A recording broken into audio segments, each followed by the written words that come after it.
Hey everyone, welcome to the Keep 'em Healthy podcast. This is your host, Jamie. We are locked in on season 4. This season is going to be full of curiosity, learning, and great conversation. If this show is helpful to you, please share these episodes and follow this podcast on your podcast apps. Thank you so much for listening. Let's get this conversation started. Megan Edge, welcome to the Keep 'em Healthy podcast. It is so nice to have you. Thank you so much for inviting me. I'm really looking forward to our conversation today. Same. So I was looking into all things healing that you do. And so to pick one specific topic would be, it's hard for me. So I'm going to ask you today in this space, what's on your heart and mind that you think you would love to speak about? I know that I do present with an awful lot of different types of healing modalities, different practices, different ways of being our best selves in the world. And that's by design. That's intentional. Anytime that I have found a healing modality or a practice that has been beneficial to myself or to my family, I know that it's going to be beneficial to other people. And so I want to share it as far and as wide as I possibly can. And I really, truly, deeply believe, and I know that we are meant to thrive. We're not just meant to survive. We're meant to be in a state of well-being, physically, mentally, spiritually. And as a culture, we have come so far off that path for most people that I feel like my passion and my goal or my purpose in this lifetime is to help bring people back to that path of wellness, to empower people to understand that they have the sovereign right to be well, and that disease and illness is not the natural state. It's not naturally about aging. It's just not natural at all to be chronically sick all the time. And when we look around in our culture right now and we see just how prevalent, how epidemic it is that people are suffering from chronic illnesses, all of which are preventable, and all of which have been created by our systems, I want people to understand that they don't have to live their lives like that. So that's what we could talk about today and all the ways that that's possible. Preach.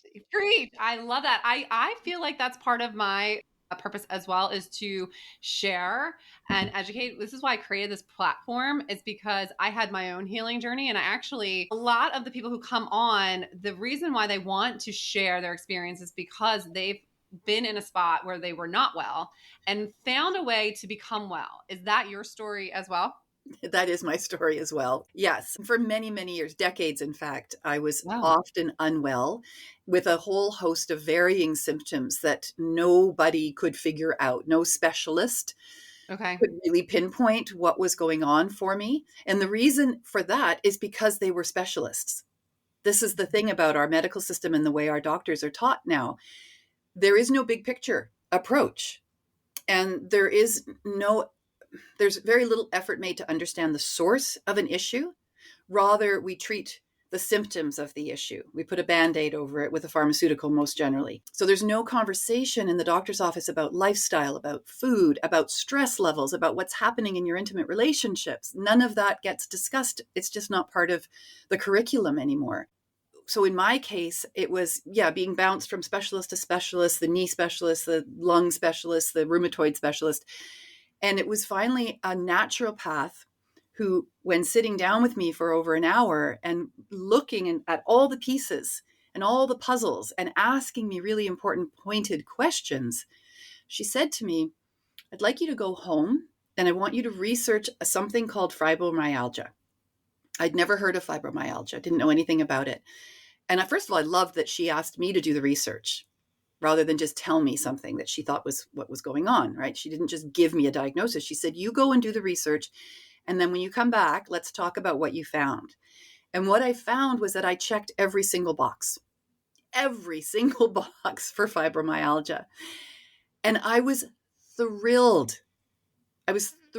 Which is not someone's general response to receiving a diagnosis like fibromyalgia. And in fact, I remember my stepmother saying, "Oh my God, that's the worst thing ever. I can't believe," it was very catastrophic that I was being given this diagnosis. I said, "No, what you don't understand is that now I have something that I can work with." And being me, I'm infinitely curious, and I'm also infinitely positive. It drives people nuts. But my view was, great. what can I do about it now? Because as I researched fibromyalgia, I started to see where the research was indicating that a lot of fibromyalgia comes from our mental and emotional state.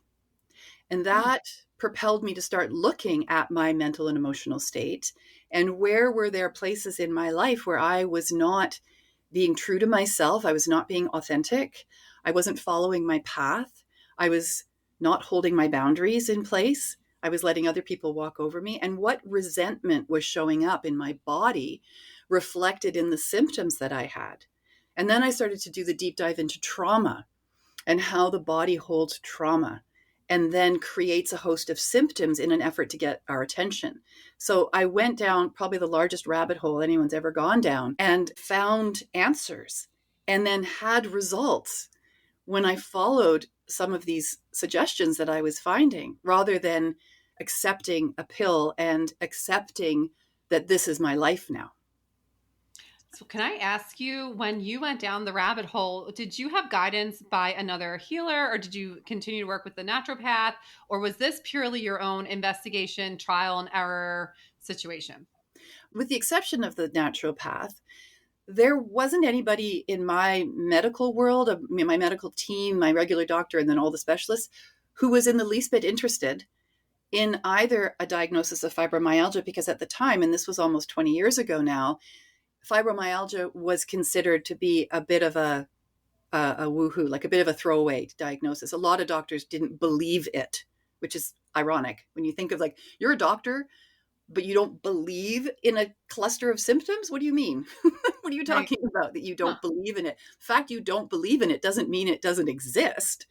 And if your patients are coming to you with a similar host of symptoms and the results of those symptoms, wouldn't you get curious to think about what's going on here? Now fibromyalgia, it's an accepted diagnosis, but it's still a complicated diagnosis because there's so many contributing factors. And for each person, it's a different experience because so much of it is psychological. So a lot of my research was me doing my own research, reading, and then the internet comes along, and then finding other platforms where people have fibromyalgia. And then in my own healing practice, having clients come to me who had been given diagnosis of fibromyalgia, and working with them using the tools and techniques that I had learned for myself to see if we could find results similar for them. I ask you, what is one of the most beneficial healing tools that you found during your process that you were excited and motivated to share with others? The first thing that my naturopath suggested for me to do was to take gluten out of my diet. Okay. And I already wasn't eating a lot of gluten because my older daughter, when she was born riddled with life-threatening allergies, and she still is to this day. And so I'd already gone down some healing rabbit holes around food as medicine and nutrition, and what sorts of triggers are in our foods that can create an anaphylactic episode. And I'm trying to understand what proteins are and how that's all the whole thing with allergies. And that was a huge learning curve because prior to that, in all honesty, I didn't have a lot of sympathy for people with allergies, even though I had my own allergies, but I didn't know that at the time. Not for children, but for adults I didn't have the experience yet. I hadn't walked in those shoes. So my empathy for people who were constantly complaining from, the perspective of, they're complaining, it's going to be a lot to make a meal for them that doesn't include these things, that I didn't have a lot of empathy, surprisingly. And yet, once it was my daughter and then it was myself, and then I could start to really appreciate that bigger picture of these allergies that people are experiencing are an inflammatory response to a toxin or a poison that their body can't regulate, or process, because there's something in that substance that is just too poisonous or too much for their body systems to respond to. So back to the gluten issue, when the naturopath said to me, I think you should try taking gluten out of your diet. I said, but I'm already not eating a lot of gluten because of my daughter. She said, again, do the research, find all the places where gluten is and make sure that you've completely cleared it out. And for me, that was the miracle switch. I can remember 2 or 3 days after completely removing gluten, not eating anything for 2 or 3 days that had any gluten in it. I woke up that morning And I felt like a brand new woman. I felt like I had not felt since I was a child, probably even before then. Wow. I had energy. My brain was clear. I remember dancing around the kitchen, whereas before I was like the least healthy 90-year-old woman on the sofa, except that I was 34 and I had two small children. Like I had been in such pain for so long that to suddenly wake up and be able to be in my body again was absolutely phenomenal. And from that day forward, I have not mostly willingly put gluten into my body. And sure as heck, if I do, I'll know immediately that's what's happened, right? And the consequence of that, of taking the gluten out, it wasn't only for my joints and the other pain that I was in from the inflammation, it was my mind. It was that I could think clearly again. I didn't have that brain fog. And from there, I was able to start really looking at my life and examining my life and thinking critically about the things that I had been allowing. And so something as simple, seemingly simple as taking gluten out of my diet, there was this cascade effect, and it literally changed my entire life to the point where I could see what was happening. I could see where I had allowed myself to become really small and really quiet, especially in my marriage. And I had allowed my boundaries to be trampled on. And that set into motion the eventual departure of myself from that marriage. And I can connect the dots right back to that moment of suddenly thinking clearly and wondering, what am I doing? I'm having an aha moment as you're saying this, because my family's journey, we had to remove gluten because a couple children of mine had reactions and skin things and GI issues. And when we took it out as a family, that I had my own like reawakening. And I'm now thinking, wait, it might have been because I was in a fog too. And when I finally cleared the diet and found food as medicine, same thing, all of a sudden I started asking the questions and like, why do I believe what I believe? Why do I do what I do? Does that really feel right to me? Does that feel not right to me? And all of a sudden your brain opens up. So Yeah. I'm having this aha moment as you're saying your story. And I'm like, oh, wait, me too. Great. That's so weird. It's so that very cool at the same time. So I appreciate your story so much. So, okay. So now you took out gluten and now this is before you started to become a healer, right? Like this is now beginning your healing journey for yourself and as a healer, or were you already having healing? Were you already part of a healing world before then? I was to some degree. I mean, I was the kid who would pick up the worms off the sidewalk after a big rainstorm, and they'd left the water soaked ground. I was the kid bringing home the bird with the broken wing, and the friend who was in dire straits, and I would bring them home, and I'd watch my mom as she would nurture back to life, not as over and again the creatures that I brought home or the friends that I brought home. And so I grew up already in that very nurturing world environment. I also grew up in a family that loved nature, still loves nature. And so I grew up foraging. I grew up out in the forest, on the beaches, in the fields. I grew up with a real confidence in knowing that I could take care of myself if I ever needed to. I could find enough berries and roots. I mean, it wouldn't be a great dinner, but mind you, it might be certainly would be better than a McDonald's dinner. Right. So having that confidence and that constant desire to help and to look after people put me on the right path. And then no matter what job I was doing, I was always in that role of nurturing and helping. And I remember one day coming to the realization that if people are constantly coming to me, whether I'm managing the garden center, I'm working in the bank, they're coming up to me and they're telling me their life stories. And they leave from an encounter feeling better about themselves because of what I've been able to put together for them, that maybe I could get paid to do that. Yeah, great. Yeah. When I was in university, I started a degree in anthropology and archaeology. That's what I really wanted to be. And I still love that. And I'm an armchair archaeologist and anthropologist, to be sure. And what I learned from my own experience, I've had 17 surgeries. And in those surgeries, on a number of them, I nearly died from the surgical process, not from what I went in for the surgery for. I also watched my mother go through just being incredibly let down by the medical system and eventually dying because of her surgeries as well. And I just knew in my heart of hearts that there had to be a better way. There had to be another way. And because I'd already done so much research in historical medicine, I knew that these plants, these foods, these philosophies, the spirituality, that all of that is the healing medicine that is missing from our mainstream medical model, our Rockefeller model, if you will. And so it became my mission, in whatever way I could possibly do it, to bring that knowing back to people, because we all have that knowing, right? We've just forgotten. That's So it's exactly it. to remember, it's to remind people of what's possible. And so in the long answer to the short question was, yes, I've always been a healer. Circling back. But you know what? You touched on a lot of things, but the most recent one is that we all have a knowing.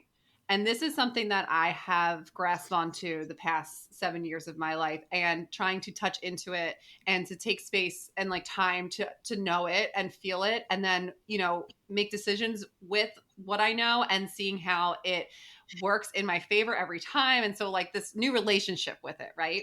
So, but I would love to hear, like, what are some of the main ancient knowledge when you work with clients that you urge them to remember? And as you're asking the question, the thing that's coming first into my mind is to remind my clients that they are a whole being, not with an H, WHOLE. They are whole, and that their mind and their body and their soul or their spirit are all interconnected. Many people, by the time they come to me, have been so fragmented, so segmented by our culture's approach to wellness that I find myself helping them bring those pieces back together, right? Could you give an example of that? Yes. Yeah. So if somebody has an ulcer, for example, in their stomach, they're being given a medication to help ease the pain of the ulcer. Let's say they've also been diagnosed with depression. They're going to be given another pharmaceutical that's supposed to help regulate their mood, like lithium or Prozac or something like that. If they have presented with, what's another thing that people, I don't know, let's talk about pain. Like they've got a pain in their knee, they've got inflammation in their knee, they've been given an opioid. So they've been given 3 different medications for 3 seemingly separate incidences in their bodies. Where I would work with them is to start drawing the lines and the parallels and connecting the dots between these 3 things to understand that they're all coming from the same place, and that by treating each individually, we're actually not doing any healing at all. It's like if you have back pain, that's muscle as well as skeletal, but you only go to the chiropractor. Chiropractor can crack your back as many times as he or she wants to, but the pain in your muscles is not going to heal, because eventually the muscles are going to pull the skeleton back into the position that you started out with, where the pain is coming from. And similarly, if you only go to the massage therapist, same thing's going to happen. But when you do both, you address at the physical level what's happening. If you add to that the third component, which is the story that the person is telling themselves about their life experiences, and we start to heal their relationship with their story, now we have complete, deep, and permanent healing of whatever it was that was holding up the physical pain in the first place. Okay, so let's talk about stories. Yeah. So when we talk about stories, because if I can be frank, I feel like people don't even know the stories. How do we even tap in to the story that's connected with that bone and muscle pain? So that's where I listen to the words that my clients are using when I ask them the questions about their life story. Okay. Our words are indicators of what we believe. And what's interesting is when you start to pay attention to the words that people are using, you'll begin to notice a pattern of negativity that is pervasive in our language. Mm-hmm. When you can switch up the language, so what I will do if a client is telling me a story about how they never have good luck, it's always bad things happen to them. The first thing I'm going to do is point out to them what they're saying. Then I'm going to ask them this question: is that true? Is it true that bad things always happen to you and that you have the worst luck? And sometimes they'll say, yes, it is. Let me show you. And they'll give me all the reasons, all the evidence that supports that belief. And once we have all the evidence in front of us, we can start to question that evidence, right? Well, I had a car accident. Okay, yeah, that's unfortunate that you had a car accident. What were you thinking about on the day that you had that car accident? What thoughts were going through your mind? Well, I was thinking about how I really don't love my job and I would love if I could just leave my job, but I can't because I have all these responsibilities. Okay, and then you got into a car accident and now you've got whiplash and now you're not at work. Let's look at that. What if we look at, basically we peel back all of the layers of belief until what we come to is the core limiting belief that is holding up the house of cards of this person's life experience. And then we do what's called the reframe.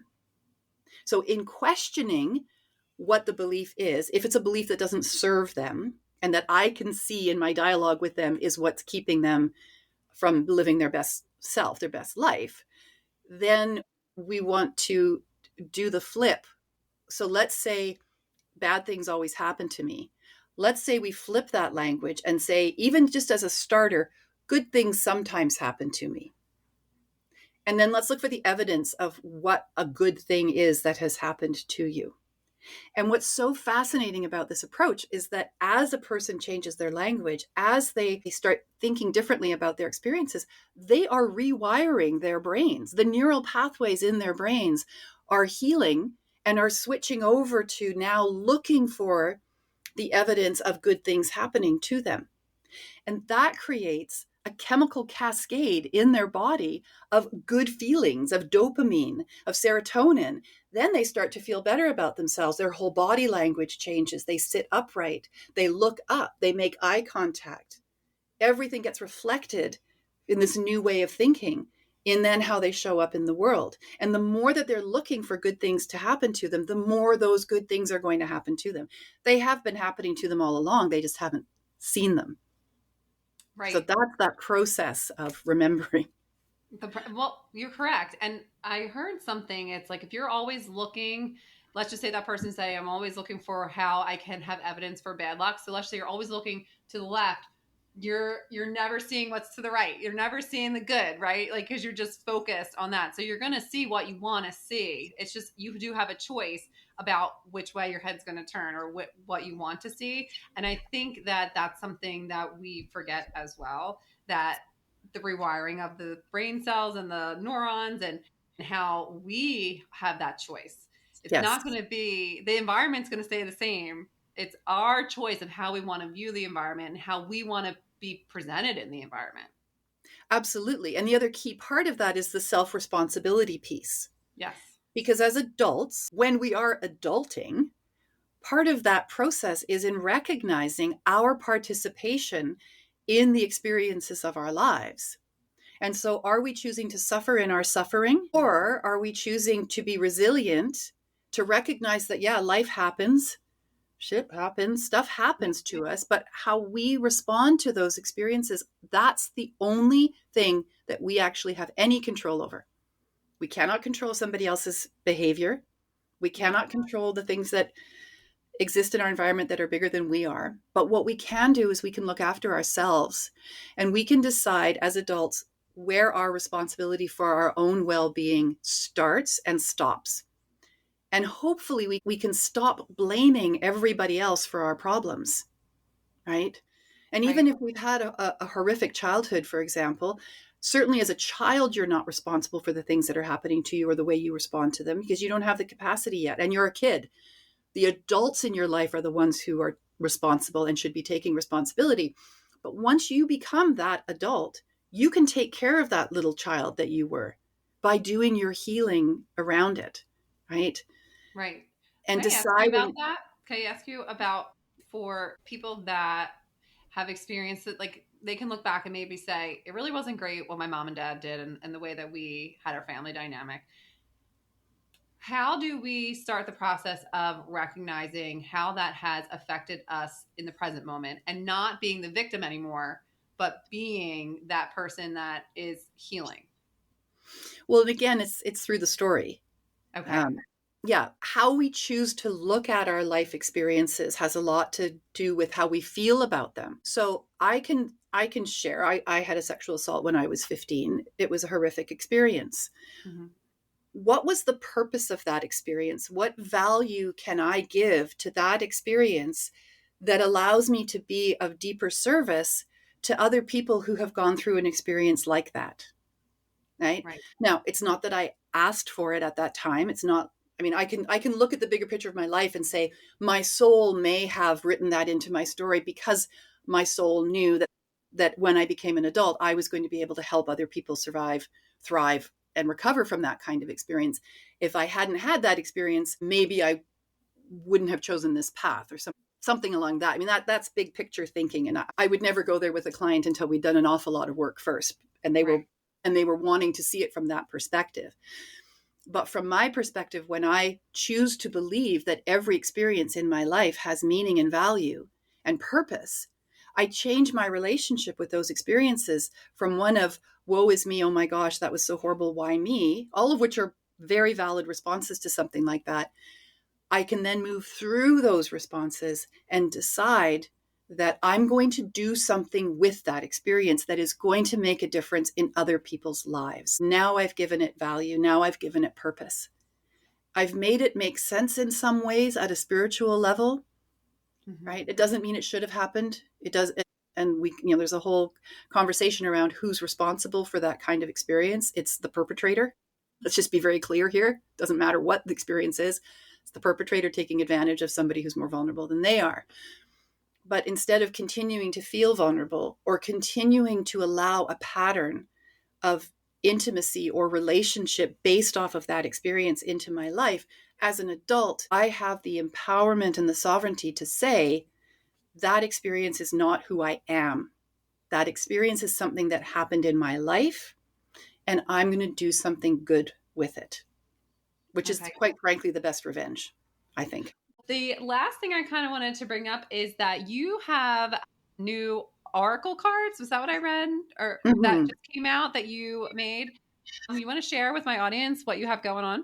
Absolutely. Absolutely. Yeah. So what this is called the Hearts Journey, Healing Hearts Oracle Cards and Guidebook. It's a boxed set, comes with a hardcover box set. Okay.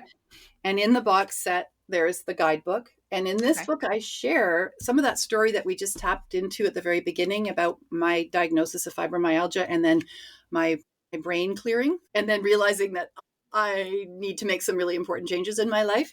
And the reason that I share that story in here is because these oracle cards are photographs of hearts and heart shapes that I came across in nature. So this is an oyster shell, for example. This is a little bit of like a little rock that's stuck in a matrix of another rock. Where's this one? One of my favorite ones, this one here. It's a heart cloud. Oh, I love it. Yeah. Right. And so as I was navigating that marriage and navigating my life, I said to the universe, just show me a sign. Give me a symbol that when I see it, I'll recognize that I'm following my heart above all other voices. And the universe seems to have a good sense of humor. And the next thing I know, I start seeing hearts everywhere. Love it. And I'd already been working with Oracle cards for a long time. And basically, for anyone who's not familiar with Oracle cards, it's simply a piece of paper with a picture on one side, generally speaking, and then a message on the other side. And the message is written by a person. And it is a reflection of our human experience in one way or another, depending on what the theme is. There's nothing mysterious about them. There is something magical about working with Oracle cards, however, which is that it seems that no matter what is going on in a person's life, when we pull an Oracle card, there's something in that message that's relevant in that moment. And I've seen it thousands and thousands and thousands of times. Like, you just can't make it up. It's really quite phenomenal. And in that, it's a meditation tool. So basically, you get your deck of cards, you flip them around, a card falls out. This is the card that fell out. This one's called Unique Heart. I still have this stone in my foyer. And it says, each heart is unique. Each being experiences love differently. Be yourself and love yourself, and all else will follow, which is perfect for actually what we've been talking about. So then you take that message into your day and you meditate on it. You wonder about what that is like in your life. Are you doing that in your life? Do you love yourself? How can anyone else love you if you don't love yourself? They won't get in, right? So you think about that. And as you're thinking about it, again, neurons are firing away in your brain and you're already healing places in your life where you might not have been loving yourself enough simply by thinking about it. That healing is already happening. And then if you can continue on in the box, there's a journal, and this is full color. And all of this is my photography. These are all the photos that I took of these hearts as they came across my path. And then there's a box set. There's 42 cards in the box. They've all got messages on the back, full color on the front. And somewhere around here, my desk, there's the pen and the bookmark. That's wonderful. And I love that you used all of your photography of all the hearts that you saw. It was intentional. You're like, show me my sign. You saw the signs. You're using it for your purpose and you're good and you're sending it out to the world. So what a gift. That's awesome. Yeah. Congratulations. Thank you. Thank you. And there's also different ways you can work with oracle cards. The one I showed is just the simplest way. It's just like a Yeah. quick hit of Yeah. intuition. And this is an intuitive tool as well. And I do believe it's really important as we're doing our healing work that we have tools that we can work with that help ground us on that journey and help us stay focused, help us know that we're not alone in this, and remind us that our human experience it's a communal experience. Even though my separation and divorce is unique to me in the way in which I did it, separation and divorce is not unique to me, right? And when I realized that I'm not the only person in the world going through this, I can start to connect with other people who are equally going through something similar. And we can share those stories and we can share our resources and we can support one another so that we're not in isolation. Absolutely. And I think in this day and age in our culture, isolation is only becoming more and more defined. And I think we're seeing the negative effects of that. So, like, that is just, it's a really comforting. And for me, like, I feel content and at peace knowing that everything is interconnected. And I even say to some people, I'm like, my opinions and different things, it all comes from my life experience from other people's relationships with me. It's like nothing of mine is really truly of origin mine. Like, it's all my Mm-hmm. experiences and what the data basically that I'm collecting every day with relationships and what I'm seeing and how I'm reacting, what works, what doesn't. So it is a good reminder. So I appreciate this whole conversation today. We want our listeners to think and to, and to get in touch with themselves and what story are we holding on to that's hurting us? And how can Mm-hmm. we change it? How can we change our vocabulary, our language, so Yeah. that we can have some healing starting from there? So, Megan, thank you so much for coming on the show today. And listeners, I will have on my show notes all the ways that you can connect with Megan Edge. And if you want to get a hold of her, the Heart's Journey, the Healing Heart cards, I will have links to that as well. And Megan, thank you so much for being here today. Thank you so much for having me.